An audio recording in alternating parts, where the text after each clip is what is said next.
last thing I want to do is show you a tiny bit how I would plan out just in encounters only. Like I know the role playing in my head, so I'm not gonna worry about doing story and all this complicated stuff. Just encounters, like to plan like a whole, like say a cave dive. So I already have a bunch of pre-made encounters under quick encounters, but they all have their own maps. So let's go back to uncategorized here. There we go. So the first thing I do is, pick a map of a cave or something. My Caves and Sewers map collection is free on Fantasy Grounds Forge, so check that out. So I'm just going to grab a simple little cave here that I made in, what's that program called? Dungeon Draft. Alright, now, so I'm going to be working with the encounters, so I'm going to close that, free up some space. So, like this huge. So you have this cave, and you want to plan a bunch of things, right? Pretty sure I added line of sight. Yep. All right. So you already got your line of sight. I added lighting. The whole thing's set up and ready to go. So you don't even have to mess with that. All right. So say you want to have, I don't know, maybe 4 or 5 encounters. There's lots of little rooms and places you could do things. So let's start by making a new encounter. You can't drag. You can call it room 1 or something like that. Let's just grab some trusty old orcs, set 5 of them, refresh the XP.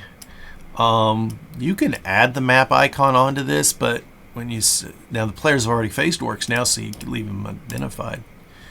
Alright, and actually here's the trick. Right click minimize, and I always lose that thing, but now I can open that quickly.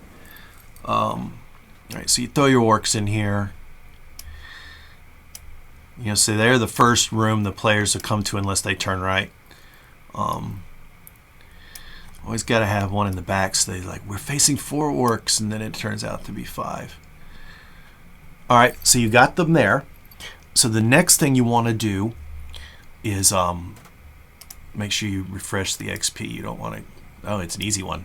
Well, yeah, I mean they're 4th level. We're not going for accuracy, please. So now your encounter's done. There's one encounter. This is how quickly you can generate a whole dungeon. So what I do is you click the little dragon here, drag it onto your map, and it adds a little pin. And then so you close your encounter window, because watch this. Right, first thing I'm going to do is drag your cave down here. That way you have it on a hot key when you start, because you'll close Fantasy Grounds and restart. So now the characters get here. You've dragged them onto the... Say we'll drag Tanner here. Can I do this way? No, you have to do it from the combat tracker. So George has struck off on his own. Okay, so George is there. He's checking out the business. When he gets where you think those orcs are going to notice him, you click this. And then the same thing. Add combat tracker. Don't click that one. Share the map if you haven't already. Oh, by the way, if you've started the map without an encounter, in case you didn't know, you right-click, click sharing, share record, and that shares it with the players.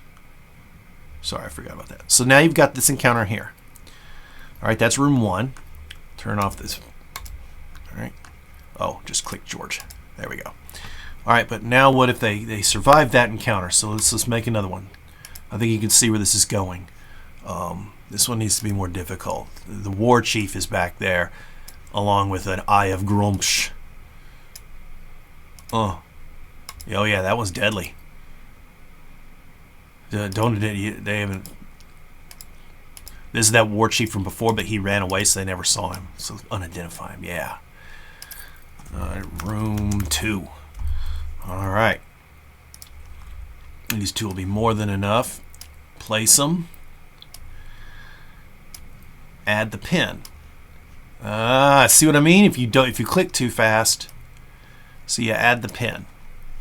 And when you close that, they'll disappear. So if you do that, pin for an encounter there, that one's already open.